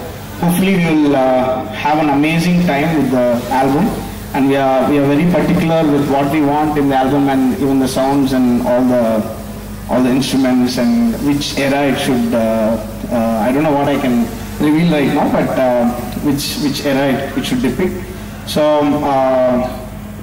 I think I'm doing my first film all over again, and cannot wait to win your love again, all over again, and hopefully we'll meet soon. I think this probably will be my longest speech of my life. But sorry. Thank you. First of all, sir, Kalki ನಂತರ ನಿಮ್ಮ 51ನೇ cinema half century ಆದ್ಮೇಲೆ ಮತ್ತೊಂದು ಹೆಜ್ಜೆ ಅಂತ ಹೇಳಿದ್ರು. ಅದು ನಮ್ಮ Kannada cinema ಆಗಿರೋದಕ್ಕೆ ನಮ್ಮೆಲ್ಲರಿಗೂ ತುಂಬಾನೇ ಪ್ರೌಡ್ ಫೀಲಿಂಗ್ ಇದೆ. ಅದೇ ರೀತಿಯಾಗಿ ಕಲ್ಟ್ ಗ್ಯಾಂಗ್ಸ್ಟರ್ ಅಂದ್ಕೊಳ್ಳೆ ನಿಮಗೆ ಆ ದಿನಗಳು ನೆನಪಾಗುತ್ತೆ. ನಮಗೆ ಕಲ್ಟ್ ಗ್ಯಾಂಗ್ಸ್ಟರ್ ಮ್ಯೂಸಿಕ್ ಅಲ್ಲಿ ನಿಮ್ಮ ಎಲ್ಲ ಸಿನಿಮಾಗಳು ನೆನಪಾಗುತ್ತೆ. ಅದಕ್ಕೆ ಜೊತೆಯಾಗಿ ನಿಂತಿರೋದು ನಮ್ಮ ಟೈಗರ್ ವಿನೋದ್ ಪ್ರಭಾಕರ್ ಅವರು. ಈ ಕಾಂಬಿನೇಷನ್ ನೋಡೋದಕ್ಕೆ ನಾವೆಲ್ಲರೂ ಕಾಯ್ತಾ ಇದ್ದೀವಿ. ಬಿಫೋರ್ ದಟ್ ನೀವು ಹೇಳಿದ್ರಿ ನಿಮ್ಮ ತಾಯಿ, ನಿಮ್ಮ ಅಮ್ಮ ಮಾತಾಡ್ತಾರೆ ಕನ್ನಡ ತುಂಬಾ ಚೆನ್ನಾಗಿ ಅಂತ ಹೇಳಿ. So it's my humble request to you to speak only one line in Kannada. You can repeat after me, I guess. Sure, okay. ಎಲ್ಲರಿಗೂ ನಮಸ್ಕಾರ. I already learned that. Okay. I asked my mom. Okay. ವಂದನೆಗಳು. Oh, super. That's for the end, not now. But I understand Kannada really well. it's like one of those kids who's raised in the US, no? You can speak to them in Kannada, but they'll reply in English. I feel like that kid, no? But my bad, I should have learned Kannada because when I was growing up, my Tamil was very poor, and in school I was like really bad. My teachers used to circulate my answer sheet. It was so bad, really bad. But then my mom she gave me I don't know if it's a blessing or a curse. She told me, for all the bad Tamil that you are learning, your life will be around Tamil. That's what she told me. And then when I started doing films and when I spoke about pronunciation and grammar and all that in Tamil, she used to call me and say like, hey, remember how you were? I saw your speech and all, but I feel exactly the same with Kannada. And one of my main goals is to research the roots of any land or language. And I've started researching on the music of the land and the folk music, and I want to better present it and learn it and probably embrace it with all my heart, so I can present the music back to you. Hopefully, I'll learn much more Kannada when we meet next. That's so sweet, but you have to repeat one line, okay? It's a humble request, okay? Nanna? Oh, you can say the line. I'll try. Seriously? That's amazing. ನನ್ನ ಸಂಗೀತ ನಿರ್ದೇಶನದ you can say ನನ್ನ ಸಂಗೀತ ನಿರ್ದೇಶನದ cinema ಬಲರಾಮನ ದಿನಗಳು ಸದ್ಯದಲ್ಲೇ ಬರ್ತಾ ಇದೆ. ದಯವಿಟ್ಟು ಎಲ್ಲರೂ ಹೀಗೆ ಪ್ರೀತಿ ತೋರಿಸಿ. I feel like one puja ceremony. Thank you so much. Thank you so much. This shouldn't happen again. I'll make sure that this doesn't happen again. Okay. Please stay here, sir. ಇದೀಗ ನಮ್ಮ ಎಲ್ರಿಗೂ ನಮಸ್ಕಾರ. ಮೊದಲನೇದಾಗಿ ನಮ್ಮ ಮಾಧ್ಯಮದ ಮಿತ್ರರು ಎಲ್ರಿಗೂ ಒಂಚೂರು ನಾನು ನರ್ವಸ್ ಆಗ್ಬಿಟ್ಟಿದ್ದೀನಿ, ಯಾಕಂದ್ರೆ ಸ್ವಲ್ಪ ಟೆಕ್ನಿಕಲಿ ಒಂಚೂರು ಇದಾಯ್ತಲ್ಲ, ಅಲ್ಲಿಂದನೇ ನನಗೆ ಒಂದು ಸ್ವಲ್ಪ ಭಯ ಆಯಿತು. ಥ್ಯಾಂಕ್ ಯು ನವರಸನ್ ಸರ್, ಮತ್ತೆ ಎಲ್ಲ ಕೋಪ್ ಮಾಡಿ ನನಗೆ ಇವತ್ತು ಮತ್ತೆ ಸಕ್ಸಸ್ ಮಾಡಿದ್ರಿ. ಸೊ ಎಲ್ರಿಗೂ ನಮ್ಮ ಪ್ರಿಂಟ್ ಮೀಡಿಯಾ ಆಗಲಿ ಎಲೆಕ್ಟ್ರಾನಿಕ್ ಮೀಡಿಯಾ ಎಲ್ಲ ನಮ್ಮ ಮಾಧ್ಯಮ ಮಿತ್ರರು ಎಲ್ಲರೂ ಬಂದಿದ್ದೀರಾ. ಫಸ್ಟು ತಮ್ಮೆಲ್ಲರಿಗೂ ಹೃತ್ಪೂರ್ವಕ ಧನ್ಯವಾದಗಳು ಹೇಳ್ತಾ ಇದ್ದೀನಿ. ಹಾಗೆ ಈ ಒಂದು ಕಾರ್ಯಕ್ರಮ ಆಗಬೇಕು ಅನ್ನೋದಕ್ಕೆ ಮೇನ್ ರೀಸನ್ ನಮ್ಮ ನಿರ್ಮಾಪಕರಾದ ಶ್ರೇಯಸ್ ಅವರು, ಪದ್ಮಮ್ಮ ಅವರು ಹಾಗೂ ಜಯರಾಮ್ ಸಾಹೇಬ್ರವರು. ಸೊ ಅವರೆಲ್ಲರಿಗೂ ಧನ್ಯವಾದಗಳು ಹೇಳಕ್ಕೆ ಇಷ್ಟಪಡ್ತೀನಿ. ನಾವು ತುಂಬಾ ಮಾತಾಡಬಾರ್ದು, ಯಾಕಂದ್ರೆ ಇವತ್ತು ಸ್ಟಾರ್ ಇವರೇ ಮಾತಾಡಬೇಕು ಹೆಚ್ಚಾಗಿ. ಹಾಗೆ ಚೈತನ್ಯ ಸರ್ ಅವ್ರಿಗೂ ಧನ್ಯವಾದಗಳು. ನನ್ನ 25ನೇ ಸಿನಿಮಾ, ಅವರ 10ನೇ ಸಿನಿಮಾ ನಿರ್ದೇಶನ ಮಾಡ್ತಿದ್ದಾರೆ. ಸೊ ಅವ್ರಿಗೂ ನಮ್ಮೆಲ್ಲರಿಗೂ ಒಂದು ಬಲ ನೀಡಷ್ಟು ಮತ್ತಷ್ಟು ಬಲ ನೀಡಕ್ಕೆ, ನಮ್ಮ ಬಲರಾಮನ್ಗೆ ಮತ್ತಷ್ಟು ಬಲ ನೀಡಕ್ಕೆ ನಮ್ಮ ಸಂತೋಷ್ ನಾರಾಯಣ್ ಸರ್ ಬಂದಿದ್ದಾರೆ. ಸೊ ಅವ್ರಿಗೂ ಧನ್ಯವಾದಗಳು ಹೇಳಕ್ಕೆ ಇಷ್ಟಪಡ್ತಿದ್ದೀನಿ. ಹಾಗೆ ಈ ಒಂದು ಕಾರ್ಯಕ್ರಮನ ಇಷ್ಟು ಅಚ್ಚುಕಟ್ಟಾಗಿ ಎಲ್ಲ ಮಾಡಿಕೊಟ್ಟಿದ್ದೆ ನಮ್ಮ ಈಗಲ್ ಮೀಡಿಯಾ ನವರಸನ್ ಸಾಹೇಬ್ರಿಗೂ ಧನ್ಯವಾದಗಳು. ಹಾಗೂ ಫುಲ್ ಎಲ್ಲ ಟೀಮು ಅಲ್ಲಿ ಯಾರಾಯಿದ್ರು ಎಲ್ರಿಗೂ ಧನ್ಯವಾದಗಳು ಹೇಳಕ್ಕೆ ಇಷ್ಟಪಡ್ತೀನಿ. ಹಾಗೆ ನಮ್ಮ ಸ್ನೇಹಿತರು ಬಹಳಷ್ಟು ಜನ ಬಂದಿದ್ದಾರೆ. ಬೀಟ್ ನಮ್ಮ ಗಿರೀಶ್ ಸಾಹೇಬರು, ಏಪ್ಲೆಕ್ಸ್ ಅವರು, ಧನ್ಯವಾದಗಳು sir, thank you so much. And ನಮ್ಮ ನವೀನ್ ರೆಡ್ಡಿ ಅವರು, ಮಾದೇವ ಸಿನಿಮಾ ಡೈರೆಕ್ಟರು, ಹಾಗೆ ನಮ್ಮ ಅಭಿಷೇಕ್ ಅವರು ಮೈಸೂರಿಂದ ಬಂದಿದ್ದಾರೆ, ಅವ್ರ ಕುಟುಂಬದವರು, ಎಲ್ಲರಿಗೂ ಧನ್ಯವಾದಗಳು ಹೇಳಕ್ಕೆ ಇಷ್ಟಪಡ್ತೀನಿ. ಅದು ತುಂಬ ಜನ ಫ್ರೆಂಡ್ಸ್ ಇದ್ದಾರೆ, ನಮ್ಮ ಚನ್ನಪಟ್ಟಣ ಫ್ರೆಂಡ್ಸು, ಪದ್ಮಮ್ಮ ಫ್ರೆಂಡ್ಸ್, ಎಲ್ರಿಗೂ ಧನ್ಯವಾದಗಳು ಹೇಳಕ್ಕೆ ಇಷ್ಟಪಡ್ತೀನಿ. ಹಾಗೆ ಇವತ್ತು ಈ ರೀತಿನ ಇಷ್ಟು ನಮಗೆ ನಾವು ಯಾವ ಒಂದು ವೇದಿಕೆ ಮೇಲೆ ಹೇಳ್ತಿರ್ಲಿಲ್ಲ, ಈ ಒಂದು ವೇದಿಕೆ ಮೇಲೆ ನಿಜವಾಗ್ಲೂ ಹೇಳಬೇಕು. ನಮ್ಮ ಸಿನಿಕಟ್ಸು ಆಕಾಶ್ ಆಗಲಿ ಅಥವಾ ನಮ್ಮ ಕುಮಾರ್ ಅವರಾಗ್ಲಿ, ಥ್ಯಾಂಕ್ ಯು ಸೋ ಮಚ್, ಧನ್ಯವಾದಗಳಪ್ಪ. ಯಾಕಂದ್ರೆ ಎಷ್ಟೊಂದು ಸಲ ನಮ್ಮಲ್ಲಿ ಚೇಂಜಸ್ ಆದ್ರೂ 3 ಗಂಟೆ ಬೆಳಗಿನ ಜಾವ 3 ಗಂಟೆವರೆಗೂ ಎಲ್ಲ ಕೆಲಸಗಳು ಮಾಡಿ ಅವತ್ತು ಏನೇ ಫೋಟೋ ಇವತ್ತು ಏನೇ ನೋಡಿದ್ರು ಅವರಿಂದನೇ. ಥ್ಯಾಂಕ್ ಯು ಸೋ ಮಚ್, ಧನ್ಯವಾದಗಳು. ಆ್ಯಂಡ್ ಹೆಚ್ಚಾಗಿ ನಮ್ಮ ಕಿರಣ, ಯಾವಾಗಲೂ ಹೇಳ್ತಿರ್ತೀನಿ, ಪಾಪ ಅವನು ಆ ಹುಡುಗ ಏನ್ ಬರ್ಬೇಕು ಏನು ಎಲ್ಲ ಅವನು ಬಹಳಷ್ಟು ಕಷ್ಟಪಟ್ಟಿದ್ದೇನೆ. ಹಾಗೂ ಎಲ್ಲ ನಮ್ಮ ಹುಡುಗರು ವೆಂಕಿ ಆಗಲಿ, ಆ್ಯಂಡ್ ನಾನು ಎಲ್ರಿಗೂ ಧನ್ಯವಾದಗಳು ಹೇಳಕ್ಕೆ ಇಷ್ಟಪಡ್ತೀನಿ. ಸಿನಿಮಾ ಬಗ್ಗೆ ಮತ್ತಷ್ಟು ಮಾತಾಡ್ತೀನಿ. ಆ್ಯಂಡ್ ಚೈತನ್ಯ ಸರ್ ಅವರ ತಂದೆಯವರು ಹಾಗೂ ತಾಯಿಯವರು ಶ್ರೀಮತಿ ಅವರು ಬಂದಿದ್ದಾರೆ, ಧನ್ಯವಾದಗಳಮ್ಮ, ಥ್ಯಾಂಕ್ ಯು. ಆ್ಯಂಡ್ ಮುಖ್ಯವಾಗಿ ನಮ್ಮ ನಿರ್ದೇಶಕರು ಮಹೇಶ್ ಅವರೆಲ್ಲಿದ್ದಾರೆ, thank you Mahesh sir, because ಎಲ್ಲ ಒಂದು ಇದರಲ್ಲೂ ನೋಡ್ತಿರ್ತೀರ, ಅವರು ಒಂದು ಡೈರೆಕ್ಟರ್ ಆದ್ರೂ ಪಾಪ ಅವರು ಬಂದು ಒಂದಿಷ್ಟು PR ಕೆಲಸಗಳು ನಮಗೋಸ್ಕರ ಮಾಡಿಕೊಟ್ರು, ಒಂದು ಫ್ರೆಂಡ್ಶಿಪ್ಗೋಸ್ಕರ ಮಾಡಿಕೊಟ್ರು. ಸೊ ಅವ್ರಿಗೂ ಧನ್ಯವಾದಗಳು. ಆ್ಯಂಡ್ ಕಾವ್ಯ ಥ್ಯಾಂಕ್ ಯು, ಎಲ್ರಿಗೂ ಧನ್ಯವಾದಗಳು. ನೆಕ್ಸ್ಟ್ ಸಿನಿಮಾ ಬಗ್ಗೆ ಮಾತಾಡ್ತೀವಿ. ಸೊ ಹಾಗಾಗಿ ನೆಕ್ಸ್ಟ್ ವೇದಿಕೆ, ಇನ್ನೂ ದೊಡ್ಡ ವೇದಿಕೆ ಮೇಲೆ ನಾವು ಮಾತಾಡ್ತೀವಿ. ಆ್ಯಂಡ್ ಇನ್ನೊಂದು ಮುಖ್ಯವಾದ ಒಂದು ವಿಷಯ ಹೇಳಬೇಕು. ಬಹಳಷ್ಟು ಜನ ಯಾಕೆ ಸಂತೋಷ್ ನಾರಾಯಣ್ ಅವರು ಅಂತ ಕೇಳಬಹುದು. ನಮ್ಮಲ್ಲಿ ಆಕ್ಚುಲಿ ನೋಡ್ಬೇಕು ಅಂದ್ರೆ ನಮ್ಮಲ್ಲಿ ಇವರ ಒಂದು ಸಂಗೀತ, ಇವರ ಕೆಲಸನ ಆಲ್ರೆಡಿ ಅಕ್ಸೆಪ್ಟ್ ಮಾಡ್ಕೊಂಡಿದ್ದಾರೆ. ಇವ್ರು ಯಾರು ಅಂತ ಗೊತ್ತಿಲ್ಲದೆ ಬಹಳಷ್ಟು ಜನ ಇವ್ರ ಫೇಸ್ ನೋಡಿರಲ್ಲ. ಬಟ್ ಒಡಚನೆ ಯಾವುದೇ ಒಂದು ಗ್ಯಾಂಗ್ಸ್ಟರ್ ಸಿನಿಮಾ, ಯಾವ ಗ್ಯಾಂಗ್ಸ್ಟರ್ ಸಿನಿಮಾ ಬಂದ್ರು, ಒಂದು ಶಾರ್ಟ್ಸ್ ಅಲ್ಲಾಗ್ಲಿ ಅಥವಾ ಯಾರೇ ಗ್ಯಾಂಗ್ಸ್ಟರ್ಗಳ ಬಗ್ಗೆ ಮಾತಾಡೋದ್ರು ಇವರ ಒಂದು ಒಡಚನೆ ಇದೆ. ಅದೊಂದು ಏನು ಮ್ಯೂಸಿಕ್ ನೋಡಿದ್ರಿ. ಸೊ ಪ್ಲೇ ಮಾಡಿ ಒಂದು ನಿಮಿಷ.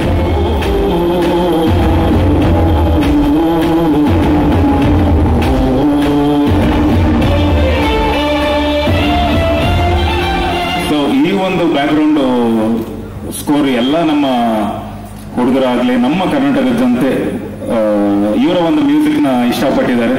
ಸೊ ಹಾಗಾಗಿ ನಾವೆಲ್ಲ ಆಕ್ಚುಲಿ ಶ್ರೇಯಸ್ ಅವರಾಗ್ಲಿ, ಚೈತನ್ಯ ಅವರಾಗ್ಲಿ, ನಾವೆಲ್ಲ ಡಿಸೈಡ್ ಮಾಡಿ ಯಾರು ಅಂದ್ರೆ ಈ ಒಂದು ಗ್ಯಾಂಗ್ಸ್ಟರ್ ಸಿನಿಮಾ ಒಂದು ಕಲ್ಟ್ ಸಿನಿಮಾ ಇದು, ಇದಕ್ಕೆ ಯಾರು ಕರೆಕ್ಟ್ ಆಗಿ ಒಂದು ಜಸ್ಟಿಫೈ ಮಾಡ್ತಾರೆ ಅಂದಾಗ ಒಂದಿಷ್ಟೆಲ್ಲ ಹೆಸರುಗಳು ಬಂತು. ಬಟ್ ಚೈತನ್ಯ ಅವರಾಗಲಿ ಅಂಡ್ ಶ್ರೇಯಸ್ ಅವರಲ್ಲಾಗ್ಲಿ ಬಹಳಷ್ಟು ನಾನು ಥ್ಯಾಂಕ್ಸ್ ಹೇಳಕ್ ಏನಕ್ಕೆ ಅಂದ್ರೆ, ಒಬ್ರು ಮಹಾನ್ ಕಲಾವಿದರು, ಇವರನ್ನ ಅಷ್ಟು ಈಸಿಯಾಗಿ ನಾವು ಕರ್ಕೊಂಡ್ ಬರಕ್ ಆಗ್ತಿರ್ಲಿಲ್ಲ. ಬಹಳಷ್ಟು ಏನೋ ಎಲ್ಲ ರೀತಿಯಲ್ಲಿ ಕಷ್ಟಪಟ್ಟು ಅವ್ರನ್ನ ಕರ್ಕೊಂಡ್ಬಂದಾಗ ನಮ್ಗೆ ಖುಷಿ ಆಗಿದೆ. ಆಕ್ಚುಲಿ ಏನು ಅಂದ್ರೆ ಬಿಫೋರ್ ಕಲ್ಕಿ ಇವ್ರನ್ನ ಮಾತಾಡಿದ್ವಿ, ಮೇ ಟೈಮಲ್ಲಿ ಮಾತಾಡ್ಸಿದ್ವಿ. ಆಗ್ಲೇ ಬಂದು ಚೈತನ್ಯ ಸರ್ ಒಂದು ಸ್ಕ್ರಿಪ್ಟ್ ರೀಡಿಂಗ್ ಕೊಟ್ಟಿದ್ದಕ್ಕೆ ಇವ್ರು ಒಪ್ಕೊಂಡ್ರು. ಅಂಡ್ ಅವ್ರು ತುಂಬಾ ಇಷ್ಟಪಟ್ರು ಸ್ಕ್ರಿಪ್ಟ್. ಓಕೆ, ನಾನು ಬೇರೆ ತರದೇ ಒಂದಿದೆ and 70s 80s period cinema ಅಂತ, ಅವ್ರಿಗೂ ಬಹಳಷ್ಟು ಎಕ್ಸ್ಪೆರಿಮೆಂಟ್ ಮಾಡಬಹುದು ಈ ಸಿನಿಮಾದಲ್ಲಿ ಅಂತ ಹೇಳಿ ಅವರು ಬಹಳ ಖುಷಿ ಪಟ್ಟರು. ನನಗೆ ಬೇರೆ ತರದೇ ಒಂದು ಜಾನರ್ ಸಿನಿಮಾ ಕೊಡ್ತಾ ಇದ್ದೀರಾ, ನನ್ಗೆ ಖುಷಿ ಆಗ್ತದೆ ಅಂತ ಹೇಳಿ ಬಹಳ ಖುಷಿಯಿಂದ ಕೆಲಸ ಮಾಡ್ತಿದ್ದಾರೆ. ಸೊ ಅವ್ರನ್ನ ನಾವು ನಮ್ಮ ಕನ್ನಡ ಸಿನಿಮಾ ಮಾಡಕ್ಕೆ ಕರ್ಕೊಂಡ್ ಬಂದಿದ್ದೀವಿ. ಆ ಒಂದು ಹೆಮ್ಮೆ ನನಗಿದೆ, ನನಗೆ ಅಂತಲ್ಲ ನಮ್ಮ ಇಡೀ ತಂಡಕ್ಕಿದೆ. ತಾವೆಲ್ಲರೂ ಹೇಗೆ ಸಪೋರ್ಟ್ ಮಾಡ್ತಿದ್ದೀರೋ, ಸೊ ಈ ಸಿನಿಮಾಗೂ ದಯವಿಟ್ಟು ಸಪೋರ್ಟ್ ಮಾಡಬೇಕು, ಬೆನ್ನೆಲುಬಾಗಿ ನಿಂತ್ಕೊಂಡು ನಮ್ಗೆಲ್ಲರೂ ಆಶೀರ್ವಾದ ಮಾಡ್ಕೊಂತ ಕೇಳ್ಕೊಳ್ತೀನಿ. ಜೈ ಕರ್ನಾಟಕ, ಧನ್ಯವಾದಗಳು. Thank you so much sir. ಈಗ ಸಂತೋಷ್ ನಾರಾಯಣನ್ ಸರ್ ಅವರ ಗ್ರ್ಯಾಂಡ್ ವೆಲ್ಕಮ್ ಆಗಿದೆ ನಮ್ಮ ಮಾಧ್ಯಮ ಮಿತ್ರರು. Literature in Kannada is amazing, and I've always had a thought in the back of the mind that I've not done justice to that language by not even learning it. Probably this is like a gift that you've given. So I always wanted to do films in all languages, and it will be an opportunity for me to understand the culture. I'll try and amalgamate as much as possible. When we did Dasra, I knew little or nothing about the folk music of Telangana, but we could really get into the roots of it. I spent a few months, and my research starts with Chaitanya, with the roots of the land, and for me my favorite composer in Kannada, I have two. One is Raghu Dixit. He was my ex-boss, and still he's always the boss. So, and then Ajanish Loknath, and I spoke to him recently. I loved his work in Maharaja, and a lot. I love Ravi Basroor, and I don't make an effort to sound different to anybody. I just react to what I do, and if it's loud, I continue doing it. That's it. So there's no effort to shift anything from anybody. Yeah. So in addition, will you be singing in this film as it is your debut? I don't know. I usually sing all the songs when I compose. Sometimes they retain it. That's how I became a singer. Nobody asked me to sing. So sometimes the movie is shot for 1 or 2 years. Sometimes they just get so used to it that even when a good singer comes and sings it, they'll be like, oh, it's not working. They probably don't understand that it's actually getting better. But for them, they don't want to change it. So then it became a thing, and now, I don't know how I became a singer. Mr. Santosh. ಕಡೆಗೆ ಇಳೆಯರಾಜ್ ಅವರು 2 ಹಾಡು ಹಾಕಿದ್ರು. ಆದ್ರೆ ಈ ಸುದ್ದಿ ಹಾಡುಗಳು ಇರುತ್ತೆ ಈ ಹಾಡಲ್ಲಿ, ಈ ಸಿನಿಮಾದಲ್ಲಿ. ಅದರಿಂದ ಇರುತ್ತೆ. ಇನ್ನೊಂದೇನು ಸರ್ ನಿಮ್ಮ ಪ್ರಶ್ನೆ? ಎಷ್ಟು ಹಾಡುಗಳಿರುತ್ತೆ ಸರ್? ಅದು ಸಂತೋಷ್ ನಾರಾಯಣನ್ ಅವ್ರ ಬಗ್ಗೆ ಅವರ ಹೆಂಡತಿ ಮೀನಾಕ್ಷಿ ಅವರು ಒಂದು ಮಾತು ಹೇಳ್ತಿದ್ರು. ಒಬ್ರು ನಿರ್ದೇಶಕರು ಅವ್ರ ಹತ್ರ ಬಂದು 5 ಹಾಡುಗಳು ಮಾಡ್ಕೊಡಿ ಒಂದು ಸಿನಿಮಾಗೆ ಅಂತ ಕೇಳಿದ್ರಂತೆ. ಕಡೆಗೆ ಅವ್ರ ಸಿನಿಮಾ ಮುಗಿಸಿದಾಗ 9 ಹಾಡುಗಳನ್ನ ಕೊಟ್ಟಿದ್ರಂತೆ. ಸೊ ನಾನು ನಿಜವಾಗ್ಲೂ ಡಿಸೈಡ್ ಮಾಡಕ್ ಆಗಲ್ಲ ಅಂತ ಅನ್ಕೊಳ್ತೀನಿ. ನಾನು ಕೆಲವು ಕಡೆ ಬರೀ ಮ್ಯೂಸಿಕ್ ಮೊಂಟಾಜ್ ಅಂತ ಹೇಳಿದ್ರೆ ಅವರನ್ನ ಹಾಡುಗಳಾಗಿ ಕನ್ವರ್ಟ್ ಮಾಡ್ತಾ ಇದ್ದಾರೆ. ಸೊ ಲೆಕ್ಕ ನನಗೆ ಇನ್ನೂ ಸಿಗ್ತಾ ಇಲ್ಲ. 9 ಇರ್ಬೋದು, 10 ಇರ್ಬೋದು, ಅಥವಾ 5 ಇರ್ಬೋದು, ಗೊತ್ತಿಲ್ಲ. ಅದೇ ಇನ್ನೊಂದು ವಿಷಯ, ಏನ್ ನೀವು ಒಡ ಚೆನ್ನೈದು ನೀವೇನ್ ಕೇಳಿದ್ರಲ್ಲ, ಒಡ ಚೆನ್ನೈದು ಇವರು ಹೇಳಿದ್ದು ಆಕ್ಚುಲಿ ಅದು ಥೀಮ್ ಅಲ್ಲ, ಆಕ್ಚುಲಿ ಸಾಂಗ್ ಮಾಡಿದ್ರಂತೆ. ಅದನ್ನ ಸಾಂಗ್ ಮಾಡಿ ಚೆನ್ನಾಗಿದೆ ತಗೊಳ್ಳಿ ಅಂತ ಸಿನಿಮಾ ಕೊಟ್ಟಿರೋದು ಅದು. Yes, yeah, it was. ಇವ್ರು ಕೆಲಸ ಮಾಡಿ Actually made a song and it turned out to be very bad actually. So I thought, why don't we make this song into a theme, and it became the theme. Sir, ನಿಮ್ಮ 2ನೇ ಪ್ರಶ್ನೆಗೆ ಉತ್ತರ October ಅಂತ ಅನ್ಕೊಳ್ತಾ ಇದ್ದೀವಿ.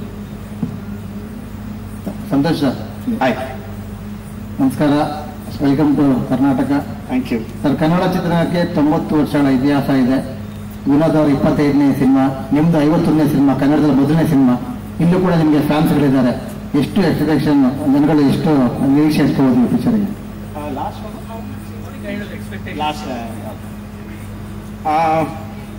I really don't have. I would say I'm literally disconnected from any form of expectation. So I just put my effort, and once the film releases, I'm literally out of it. So I just react to what's happening with my director and try to be as honest as possible. I don't want to earn money by selling my brand. That's the primary thing when I sit on a session. So, and in today's world, if you see, literally anybody with an internet connection can make a difference in the world. So there's so many people and so many opportunities that are there, and I'm so glad that people have given me such a stage and so much of love and effort.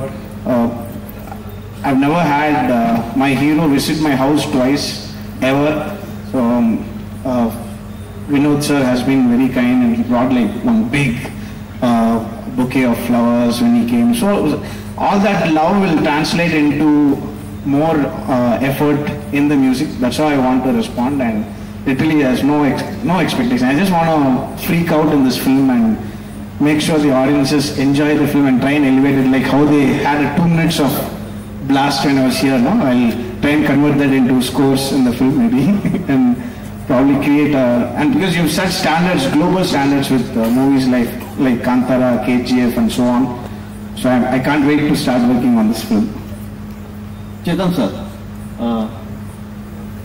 ಈ ಸಿನಿಮಾಗೆ ವಿನೋದ್ ಪ್ರಭಾಕರ್ ಅವರು ತಯಾರಿ ಹೇಗಿರಬೇಕು ಅದೇನ ತಯಾರಿ ಮಾಡ್ಕೋತಾ ಇದಾರಾ? ನೀವೇನಾದ್ರೂ ಒಂದು ಸಲಹೆ ಕೊಟ್ಟಿದ್ರ? ಹಾ ಸರ್, ನಾನು ಪ್ರತಿ ಸಿನಿಮಾದಲ್ಲೂ ಒಂದು ರಿಹರ್ಸಲ್ ಅಂತ ಮಾಡ್ತೀನಿ ಆಕ್ಟರ್ಸ್ ಜೊತೆ. ಈ ಸಿನಿಮಾದಲ್ಲೂ ಅದನ್ನ ಮಾಡಬೇಕು ಅಂತ ವಿನೋದ್ ಅವರು ಕೂಡ ಸಜೆಸ್ಟ್ ಮಾಡಿದ್ದಾರೆ ನನಗೆ. ಅವರ ಇನ್ವಾಲ್ವ್ಮೆಂಟ್ ಬರೀ ಅವರ ಆಕ್ಟಿಂಗ್ ಅಲ್ಲಿ ಮಾತ್ರ ಅಲ್ಲ, ಸ್ಕ್ರಿಪ್ಟ್ ಇರ್ಬೋದು, ನಾವು ಮ್ಯೂಸಿಕ್ ಮಾಡೋದ್ರಲ್ಲಿ ಇರ್ಬೋದು. ಇನ್ಫ್ಯಾಕ್ಟ್ ಸಂತೋಷ್ ಅವ್ರು ಹೇಳ್ತಾ ಇದ್ರು, ನಾವು ಕಂಪೋಸ್ ಮಾಡೋ ಸೆಷನ್ಸ್ ಅಲ್ಲಿ ಕೂಡ ಅವರು ಝೂಮ್ ಮೂಲಕ he would join in first time I'm seeing a hero do that ಅಂತ. So there is going to be a lot of effort. ತುಂಬಾ ಎಫರ್ಟ್ ಇರುತ್ತೆ ಅವರ ಯಾಕಂದ್ರೆ ಅವರ 25ನೇ ಸಿನಿಮಾ. ಆಮೇಲೆ ಇದನ್ನ ಭಿನ್ನವಾಗಿ ಇತ್ತೀಚೆಗೆ ನೀವು ವಿನೋದ್ ಅವರು ಚೂಸ್ ಮಾಡಿರುವಂತ ಸಿನಿಮಾಗಳು ನೋಡಿದ್ರೆ, ನೆಲ್ಸನ್ ಇರ್ಬೋದು, ಮಾದೇವ ಇರ್ಬೋದು, ಲಂಕಾಸುರ ಇರ್ಬೋದು, ಅವರು ಈಗ ಬಹಳ ವಿಭಿನ್ನವಾದ ಸಿನಿಮಾಗಳನ್ನ, ಬಹಳ ವಿಭಿನ್ನವಾದ ಪಾತ್ರಗಳನ್ನ ಮಾಡುವ ಪ್ರಯತ್ನಗಳನ್ನ ಮಾಡ್ತಿದ್ದಾರೆ. ಆ ನಿಟ್ಟಿನಲ್ಲಿ ಈ ಬಲರಾಮನ ದಿನಗಳು ಒಂದು ಅವರ ಆಕ್ಟಿಂಗಿನ ಒಂದು ಶೋಕೇಸ್ ಆಗುತ್ತೆ ಅಂತ ಅನ್ಕೊಂಡಿದ್ದೀನಿ. ಸಂತೋಷ. ಚೈತನ್ಯ ಅವರ ಆ ದಿನಗಳು ಸಿನಿಮಾನ ನೀವು ನೋಡಿದ್ದೀರಾ? Yes. To be honest, I watched it after.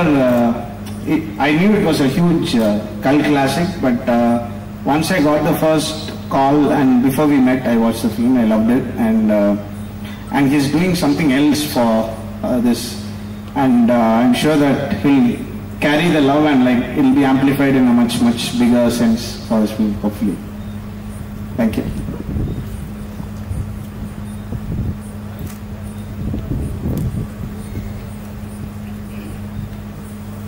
Vinod sir, 25ನೇ ಸಿನಿಮಾ ಒಂದು ದೊಡ್ಡ ಜವಾಬ್ದಾರಿ, ಒಂದು ಮೈಲಿಗಲ್ಲು, ನಿಮ್ಮ ಅಭಿಮಾನಿಗಳಿಗೂ ಮತ್ತು ಒಂದು ಕನ್ನಡದಲ್ಲೂ ಕೂಡ ಒಂದು ದೊಡ್ಡ ಸಿನಿಮಾ ಆಗ್ತದೆ, ಎಲ್ಲ ನಿರೀಕ್ಷೆ ಇರುತ್ತೆ. ನಿಮ್ಮ ಈ ಒಂದು ಪ್ರಿಪ್ರೇಷನ್ ಮತ್ತು ನಿಮ್ಮ ಈ ಸಿನಿಮಾದ ಬಗ್ಗೆ ನಿಮ್ಮ ಕಾಳಜಿ ಹೇಗಿದೆ? ಮಂಜು ಸರ್, ಥ್ಯಾಂಕ್ ಯು. ನಾನು ಖಂಡಿತ ಸಿನಿಮಾ ಬಗ್ಗೆ ಮಾತಾಡಿದಾಗ ಬಹಳ ನಾವು ಕೂತ್ಕೊಂಡು ಅದೇ ಈಗ ಹೇಳಿದ್ರಲ್ಲ, ಒಂದಿಷ್ಟು ನಾನು ಬರೀ ಒಬ್ಬ ಆಕ್ಟರ್ ಆಗಿ ಮಾದೇವ ಆಗ್ಲಿ ಅಥವಾ ನೆಲ್ಸನ್ ಆಗ್ಲಿ ಅಥವಾ ಲಂಕಾಸುರ ಆಗ್ಲಿ ಒಬ್ಬ ಜಸ್ಟ್ ಆಕ್ಟರ್ ತರ ಹೋಗಲ್ಲ. ಆಕ್ಟಿಂಗ್ ಏನೇ ಇದ್ರೂ ತೆರೆ ಮುಂದೆ ಒಂದಿಷ್ಟೆಲ್ಲ ಆದ್ಮೇಲೆ ಒಂದಿಷ್ಟು ಟೆಕ್ನಿಕಲಿ ನಾವೆಲ್ಲ ಕೂತ್ಕೊಂಡು ಡಿಸ್ಕಸ್ ಮಾಡಿ, ಯಾಕಂದ್ರೆ ಇವತ್ತಿನ ಒಂದು ಸಿನಿಮಾ ಅಷ್ಟು ಈಸಿಯಾಗಿ ನಾವು ಬರೀ ಆಕ್ಟಿಂಗ್ ಮಾಡ್ಬಿಟ್ಟು ಬಂದ್ಬಿಡುವ ಅಥವಾ ಕ್ಯಾರಮನ್ ಎಲ್ಲ ಕೂತ್ಕೊಂಡ್ಬಿಡೋಣ ಅನ್ನೋದಲ್ಲ. ಬಿಕಾಸ್ ಕಾಂಪಿಟೇಷನ್ ತುಂಬಾ ಇದೆ. ಈಗ ನಾವು ಇಲ್ಲಿ ಒಂದು ಈಗ 25ನೇ ಸಿನಿಮಾ ಈಗ ಮಾಡಬೇಕು ಅಂದ್ರೆ ಇಂಥ ಒಬ್ರು ಕರ್ಕೊಂಡ್ಬರ್ಬೇಕು, ಒಂದು ಚೈತನ್ಯ ಸರ್ ಜೊತೆ ನಾವು ಕೆಲಸ ಮಾಡಬೇಕು ಅಂದ್ರೆ ಒಂದಿಷ್ಟು ನಮ್ದು ಹೋಮ್ ವರ್ಕ್ ಇರುತ್ತೆ. ಅದನ್ನೆಲ್ಲ ಮೀರಿ ನನಗೆ ಈ ಸಿನಿಮಾ ಒಂದು ಬೇರೆ ರೇಂಜಲ್ಲಿ ಏನು ಮಾದೇವ ಆಗ್ಲಿ ಅಥವಾ ಏನು ನೆಲ್ಸನ್ ಆಗ್ಲಿ, ಅದಾದ್ಮೇಲೆ ಲಂಕಾಸುರ ಆಗ್ಲಿ, ಅದಾದ್ಮೇಲೆ ಬಲರಾಮನ ದಿನಗಳು, ಈಗ ಯಾವ ತರ ಆ ದಿನಗಳು ಒಂದು ಚಾಪನ್ನ ಒಂದು ಮೈಲ್ಗಲ್ಲು ಆಯ್ತಲ್ಲ, ಆ ತರ ಬಲರಾಮನ ದಿನಗಳು ಆಗುತ್ತೆ. ಒಂದು 25ನೇ ಸಿನಿಮಾ ನನ್ನ ಫಸ್ಟ್ ನಮ್ಮ ಟೈಟಲ್ ಲಾಂಚ್ ಆಗೋ ದಿನ ನಾನು ಹೇಳಿದ್ದೆ, ನನ್ನ ದೇವರೆಲ್ಲ ನನ್ನ ರಕ್ತ ಸುರಿಸಿ ನಾನು ಕೆಲಸ ಮಾಡಿ, ಯಾಕಂದ್ರೆ ಪದ್ಮಾವತಿ ಸಿನಿಮಾ ಕಡೆಯಿಂದ ನನಗೆ ಟೈಗರ್ ಅನ್ನೋ ಬಿರುದು ಬೇರೆ ನಮ್ಮ ಹೋಮ್ ಮಿನಿಸ್ಟರ್ ಸಾಹೇಬರು ಬೇರೆ ಅವ್ರ ಕೈಯಿಂದ ಕೊಟ್ಟರು. ಸೊ ಹಾಗಾಗಿ ಅದನ್ನ ನಾನು ಉಳಿಸ್ಕೋಬೇಕು, ನಾನು ಕೆಲಸ ಮಾಡ್ತಾನೆ ಇರ್ತೀನಿ. ಸೊ ನಿಮ್ಮೆಲ್ಲರ ಆಶೀರ್ವಾದ ಇದೇ ತರ ಇರಲಿ, ಒಳ್ಳೆ ಸಿನಿಮಾಗಳು ಕೊಡಬೇಕು ಅನ್ನೋದು ನನ್ನ ಒಂದು ಇದೆ ಸರ್. ಕರೆಕ್ಟಾಗಿ ಹೇಳಿದ್ನಾ? ಅಷ್ಟೇ, ಅದೇ ತಾನು ಕೇಳಿದ್ರಿ. ಹೌದೌದು ಚೈತನ್ಯ ಸರ್, ಆ ದಿನಗಳಿಂದ ಶುರು ಮಾಡಿದ್ರೆ ಇವತ್ತು ಬಲರಾಮ ತಾಯಿ ಹತ್ರ ಏನಾದ್ರು ಇದೆಯಾ ಸರ್? ಇದು ಯಾವುದೇ ಗ್ಯಾಂಗ್ಸ್ಟರ್ ಮೇಲೆ ಆಧರಿಸಿದಂತ ಸಿನಿಮಾ ಅಲ್ಲ, ಇದು ಬಯೋಪಿಕ್ ಅಲ್ಲ. ಇಲ್ಲಿ ಬರುವ ಯಾವುದೇ ಪಾತ್ರಗಳು ನಿಜ ಪಾತ್ರಗಳಿಗೆ ಹೋಲಿಕೆ ಇದ್ರೆ ಅದಕ್ಕೆ ಅದು ಬರೀ ಕಾಕತಾಳೀಯ ಹೊರತು, ಯಾಕೆಂದ್ರೆ ಭಾರತದ ಭೂಗತ ಜಗತ್ತಲ್ಲಿ ಸಾಕಷ್ಟು ಕಥೆಗಳಿದ್ದಾವೆ, ಅವೆಲ್ಲವೂ ಸ್ಫೂರ್ತಿ ಇದಕ್ಕಿರುತ್ತೆ. ಆದ್ರೆ ಇದು ಕಾಲ್ಪನಿಕ ಕಥೆ ಅನ್ನೋದನ್ನ ನಾನು ಸ್ಪಷ್ಟವಾಗಿ ಹೇಳಕ್ ಇಷ್ಟಪಡ್ತೇನೆ. ಸಂತೋಷ. ಒಂದು ಅಂಬಡಿ ಟೋಲ್ಡ್ ಅವ್ರು ಕೇಳಿರೋದು ನನ್ನ ಪಕ್ಕ ಆಕ್ಚುಲಿ ಅಭಿಮಾನಿಗಳು ಕೇಳೋದು ಕೇಳ್ತಿದ್ದಾರೆ. At your own risk. We are ready for that sweet risk actually. It's on anything. Water bag. Thank you. Thank you. When Dhanush sir called me to sing the song, I was like, Rahman sir is such a legend. Do you want me to ruin his glorious career? And they were like, okay, it's okay, you can sing, it'll be good. And thank you, Rahman sir. I don't have words to thank him. He's such a legend. I've said this many times. Raja sir is my father in music and Rahman sir is my mother. That's how I consider them. So thank you so much for the opportunity. Here we go. Please turn off all the cameras if you don't want to be shocked later. நீ இருக்கிறியே ஒல கொட்டையா, சும்மா நடக்குறியே தவள கொட்டாயா. நீ இருக்கிறியே ஒல கொட்டையா, சும்மா நடக்குறியே தவள கொட்டாயா. மஜவாய் நிக்கிறியே பஞ்சு முட்டாயா, ஆமா பஞ்சு முட்டாயா, ஐயோ பஞ்சு முட்டாயா. மஜவாய் நிக்கிறியே பஞ்சு முட்டாயா, ஆமா பஞ்சு மிட்டாயா, ஐயோ பஞ்சு மிட்டாயா. சோஜாவாய் நிக்கிறியா ஓமடியில் சாஞ்சு, வாட்டமா இருக்கிறியா வாட்டர் பாக்கெட் மூஞ்சி.